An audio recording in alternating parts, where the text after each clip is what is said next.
Okay. Hello and welcome to the first installment of Veteran Voices, Lives and Stories series. My name is Seth Gordon. I'm the director of the Veteran and Military Center at Wright State University. We are streaming from the New Media Incubator in the basement of the Wright Dunbar Library. And I need to and want to take some time to recognize our supporters and those who made this series possible. This program is made possible in part by Ohio Humanities, a state affiliate of the National Endowment for the Humanities. Any views, findings, conclusions, or recommendations expressed in this short film and on this panel discussion do not necessarily represent those of the National Endowment for the Humanities. I want to take some time to acknowledge a few people who made this possible. First, the entire series arc was presented by Navy and Air Force student veteran Jeremy Tack. Thank you, Jeremy. Also, I want to acknowledge one of our panelists, Erica Carter, one of the producers of the series, and the Veteran Voices project coordinator for all of her support and advice in moving these films forward. Second, none of this would be possible without the support of many offices at Wright State, including the Division of Student Success, Research and Sponsored Programs, the Office of Equity and Inclusion, and the College of Liberal Arts, in particular the English Department and the Communications Department.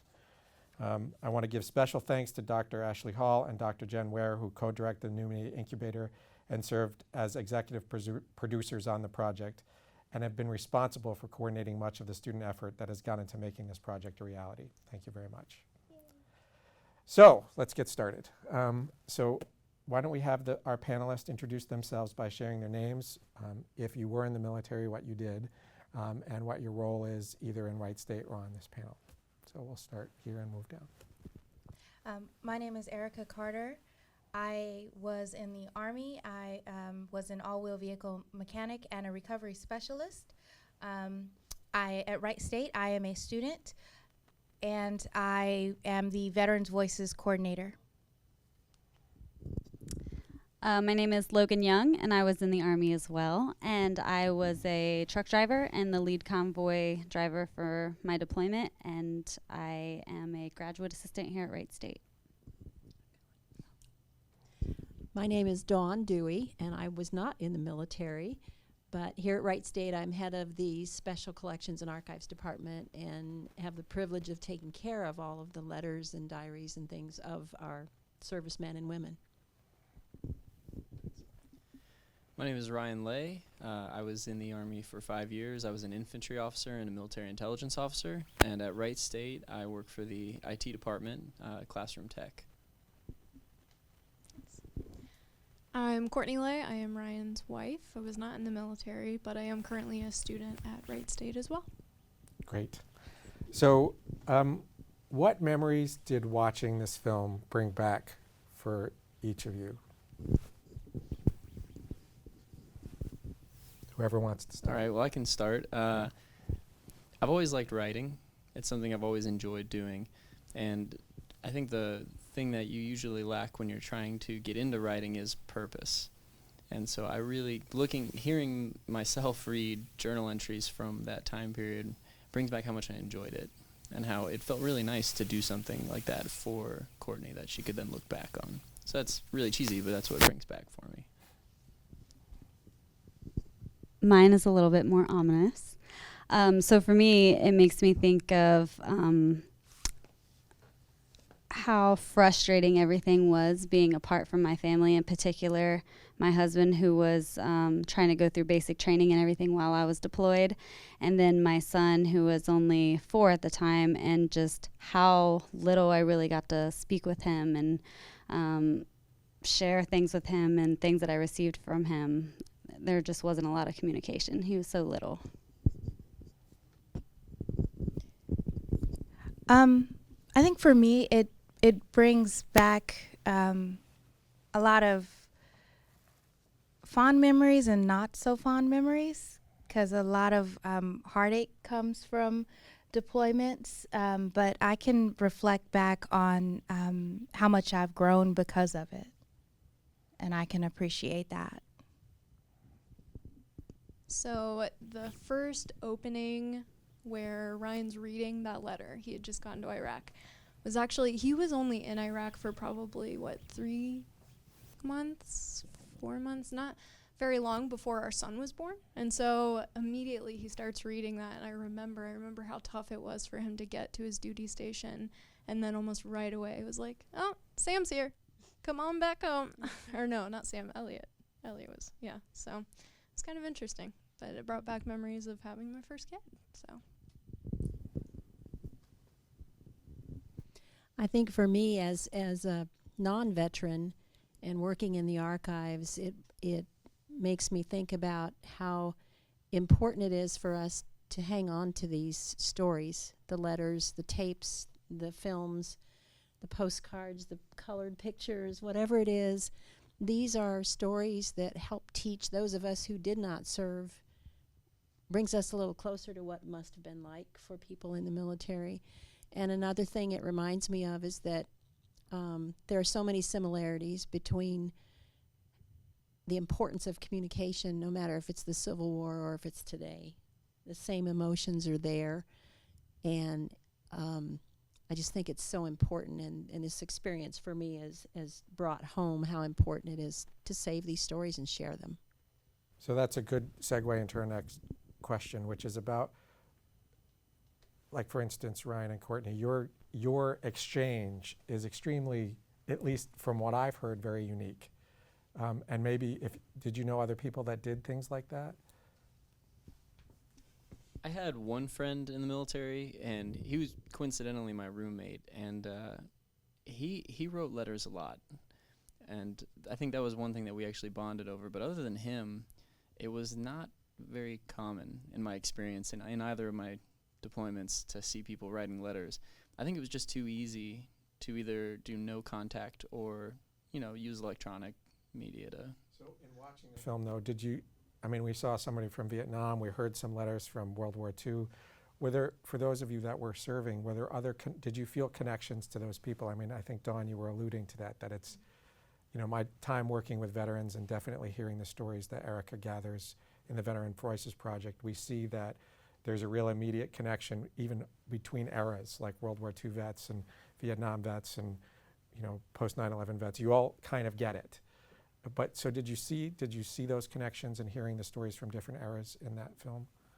Definitely, I did. I'm a huge documentary fan, and Ken Burns has very famous Civil War documentaries. In one of them, they do a dramatic reading of a letter from a major named Sullivan Ballou, and that always stuck with me. It's very poetic, and when we were dating, I think I showed Courtney that, and I was just like, isn't this amazing? You show people videos, and you're like, yeah, look at this, great. And that was something that I always felt some affinity towards, and I don't want to recreate it because there's no way I'm going to be that level of poetic, but having that kind of a thing to look back on is nice, and I felt a connection there for sure. I felt a connection between Logan and I, not that we hadn't previously talked about it being battles, but it's really nice to know that somebody else was going through some of the struggles and hardships of, trying to get your 3-year-old to sit down and stay with you on the phone, and then at some point maybe having to accept that might not happen. Let me find an alternate way to try to stay in contact, and that the postal system is it's consistent. It's consistent versus some technologies. You'll get a letter eventually. You will get that letter. So I think that was really nice and comforting, that it has transcended time.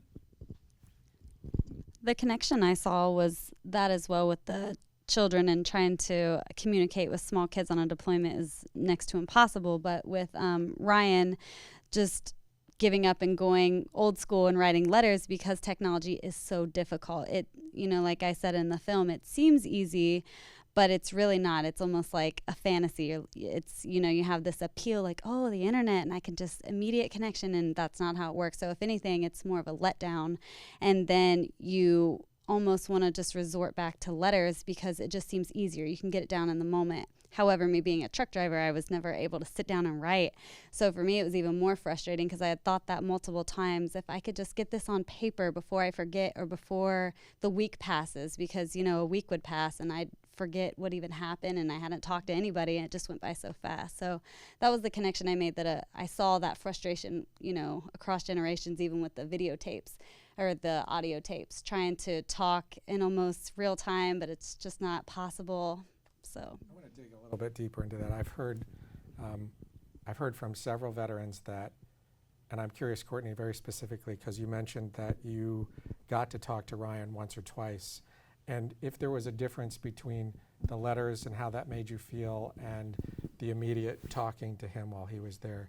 We've heard the technology and the speed of everything, right? The speed of getting home a day, I mean, even from people in Vietnam. I'm in Vietnam one day, I'm home a day later, as opposed to the World War II veterans that had months of travel backwards. And sometimes that seemed to help them decompress and make sense of what they had done, just because they had time, they had to spend time with other vets. And you know, this is a really immediate transition, especially due to technology. You're talking to him or you're talking to her, and then the next minute you're back in this space. So was that good or bad? I don't know if that's the right way to ask it, but can you talk about it? It was hard. So going from, and we only Skyped like twice, but because we only Skyped maybe 2 times that whole deployment, we both like looked really different too. And so you go from reading these letters and, you know, you're able to take your time and talk about everything you want, but also when we Skyped, I felt rushed. Like, oh, I've got to tell you everything that's happening right now. And also sometimes he couldn't stay on very long. And so he'd be like, oh, gotta go. And then of course we cut that communication off and we're like, what's happening? Why do you have to go so fast? So it was hard. I definitely preferred writing. So, yeah. How did you feel, Ryan, about those times when you were there after? Was there a difference? I think Courtney hit the nail on the head, honestly. Like, I think that you have a lot more time to edit and think of how you want to say something. You can be a little more pensive, and there's that lends something to effective communication, being able to sit and think about it like that. And when you're in a video chat, you might forget to say certain things, or you wanted to talk about certain things. Oh yeah, I forgot about that, and you'll have to remember next time, which is a month later. And so I think it leads to better conversation. But that's a very good point, because she didn't recognize me when I got off the plane. Yeah, she was in the, she didn't. I had lost like 20 pounds. I was running a lot, just at like 6 miles every other night and everything, and eating very well. And so she was in the crowd where we marched out in formation, and apparently she had to lean over to the person next to me and said, do you see Ryan out there? And she's like, he's right there. He's right next to Mike. She's like, that's not Ryan. That's not. So, I mean, I think that the visual stuff probably, you know, that would have helped. I also took Polaroids. Like, I actually found disposable cameras. Trying to buy disposable cameras from Courtneys was very difficult because no one uses those. And then I had to send those pictures home to get developed to then have them sent back to me, put them in the journal. And so those didn't even go directly to her. So having not seen me was a huge thing to get over. But I think I preferred our way, even though, you know, it feels good to be recognized still. But, you know, I'll sacrifice that for a journal. So. Okay. I think the letters would have been a better way to stay connected in a positive way. For me, technology created a burden. I felt like I was trying to manage home life while trying to be deployed. And I would take my frustrations out on the phone. You know, I'd have a hard day. I hadn't been asleep in over 24 hours, and I'm trying to make this last-minute phone call.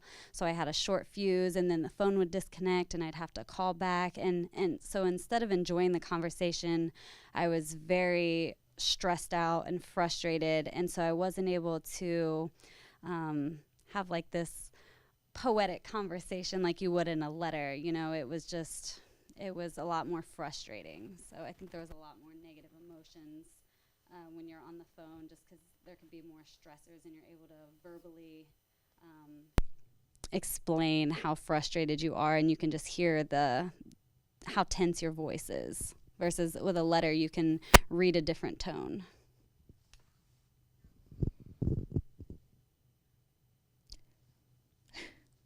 I I want to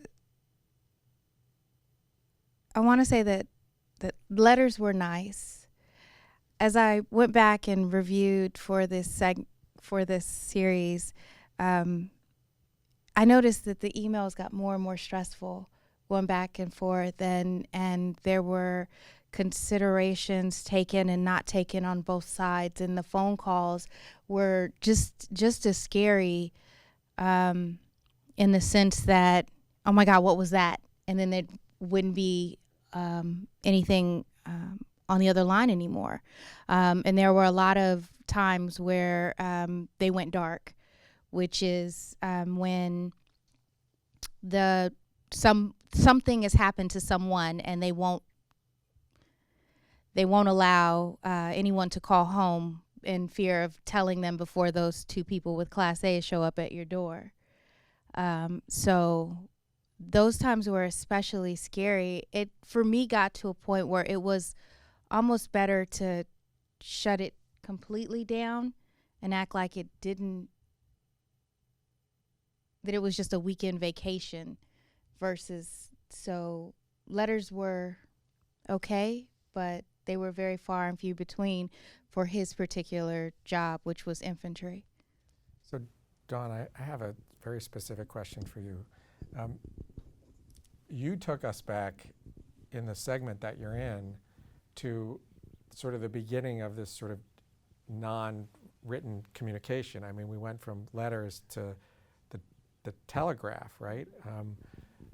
Do you see an arc there? Did it change the tone?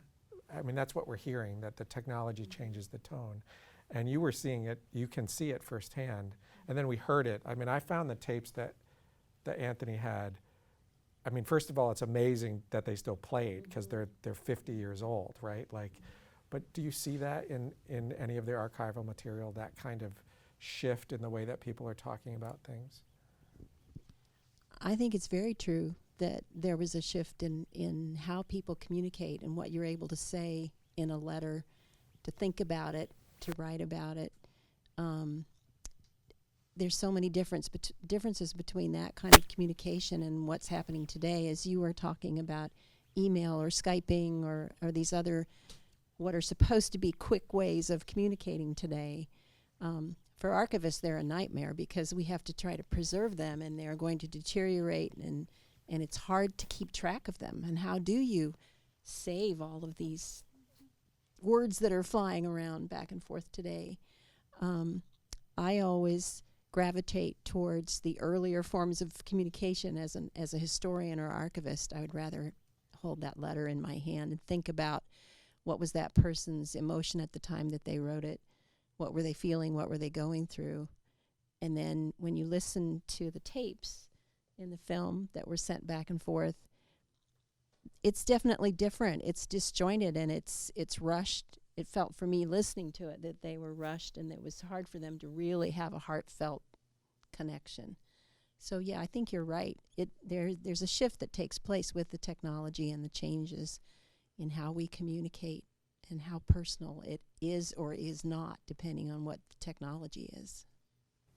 I'm curious, the Army, or I mean in this case the Army because you're all Army vets, but the military is very specific about, at least what I've heard, about training you with everything. They teach you how to fold your clothes, they teach you how to wash yourself, they teach you how to take care of yourself.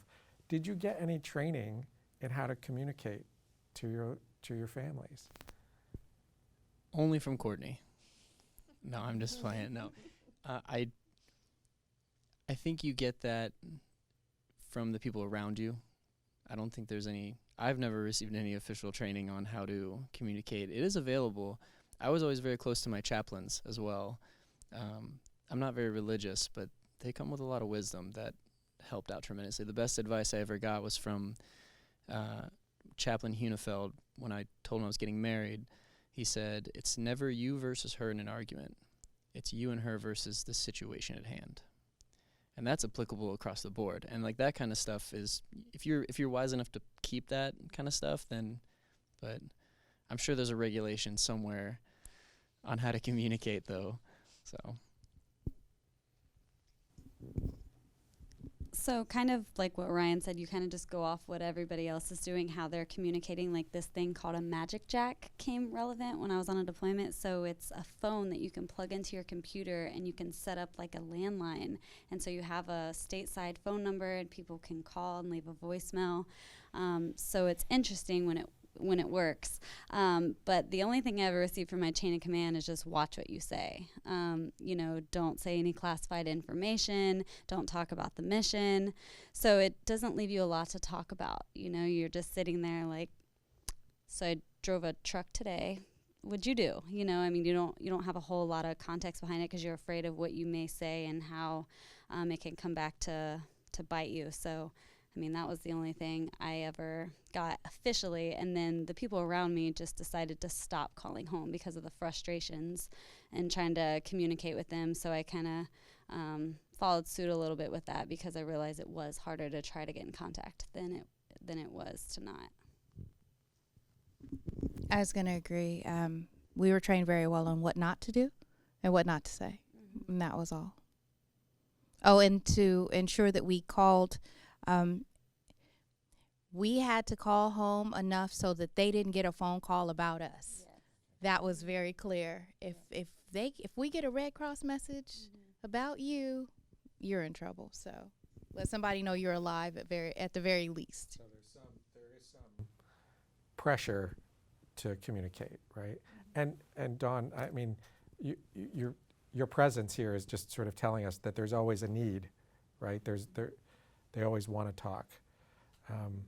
From boot camp, I mean, is that sort of where you learn how important this is to talk? Does it start right away in the military, do you think? Oh, I have the mic.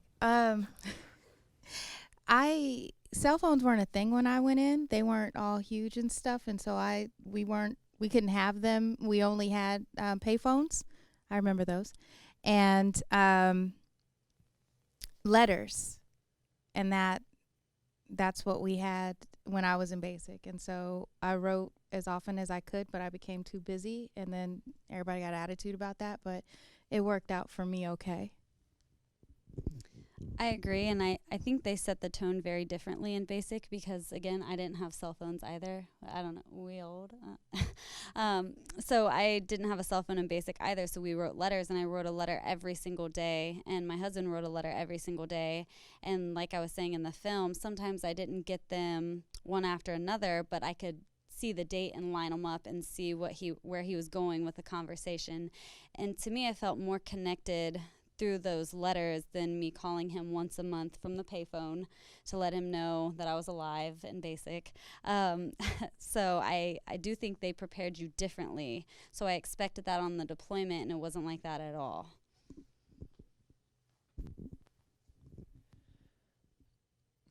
I'd say routine is the most important thing. Regardless of the form of communication, I think people are naturally inclined towards routine. And so if you're able to build on that, and I think that was one of the things that made it easier for us is because our routine was, stay busy at home, and occasionally, once a month or so, you'll get something in the mail. And I think that probably makes it the easiest. I think we had cell phones, but my plan didn't cover the Middle East, so we didn't really use them. I want to wind up this part by just asking all of you, what new or additional thoughts do you have that you want to share with anybody that may watch this? And that includes active duty, veterans, people watching, people that have letters, people that have stuff that may be deteriorating. What does being involved in this conversation do for you or bring up for you that you want to share? I think the message that I would want to send as someone who tries to collect and save these materials is that so often people think, well, what I have to say is not important. That letter I wrote home to my wife is not important to anybody else. And that has been true over many decades of people writing and communicating. They don't think what they have to say is important. And I would say, save that stuff, save those letters, save those tapes, because how else are the rest of us going to learn what was it like for you?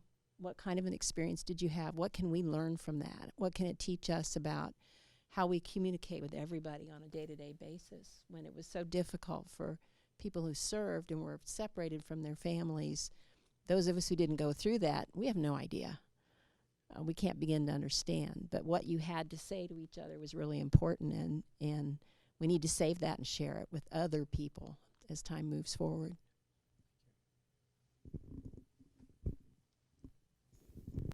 So I will expound on what she said and bring up veterans' voices and how you should tell your story. No. It is truly important. I think that my story, it didn't end well for me. I know that these two lovely couples still have wonderful marriages and stuff, but after 3 years of being apart on different deployments, it didn't work out. I mean, I have a beautiful daughter and we co-parent, and she is well loved. It's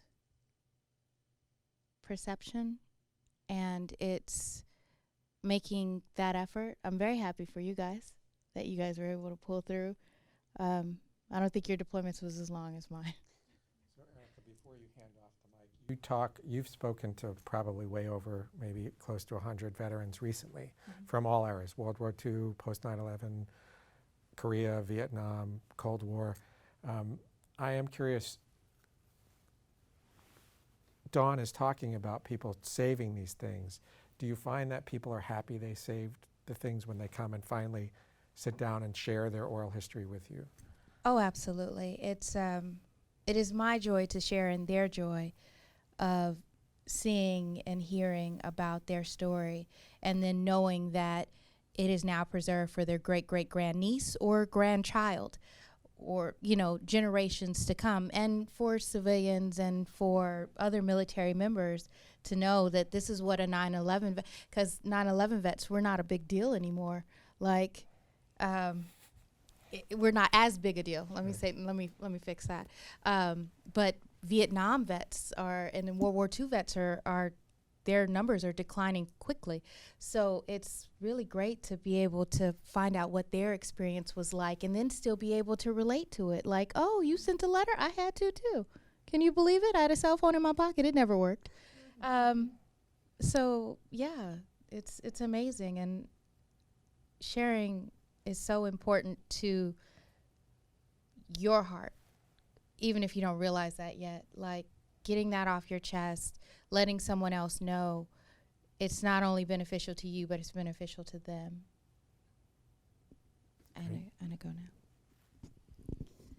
I'll add that I do think it's important to preserve some memory or memento or whatever it is from your deployment or your military service, because during the time while I was deployed, I didn't take a single picture, not one. And I tried to keep myself very distant from both worlds, the military and my home life. I didn't want to be too in deep to either, so I didn't take pictures. I didn't get too sentimental about anything, and I deeply regret that now. I didn't document enough. I didn't write enough. I didn't say enough details, and now my memory is failing me on the details, and I really wish that I could show someone or show a letter or something to express how I felt in that moment, or what was going through my mind, or what it was actually like, or what it was like on my end, so that my family could understand why I was so distant or why I was the way I was. And so I think my advice would be to anyone who serves or supporting someone who serves or anything in that regard, to preserve the memory, because you may want it later. You can box it up and save it for when you're ready, but definitely preserve what you can. Ryan, do you and Courtney want to end this sort of segment for us? Yeah. One thing that really stood out to me watching that, and even just being a part of the process, is for all the people who are going through it right now, just be really patient. Just be really patient and stick with it, because it kind of stinks while it's happening, but I'll tell you, like, being part of all of this and going back and reading all those letters has been really fun and really rewarding. So Ryan, the last word is yours. Great.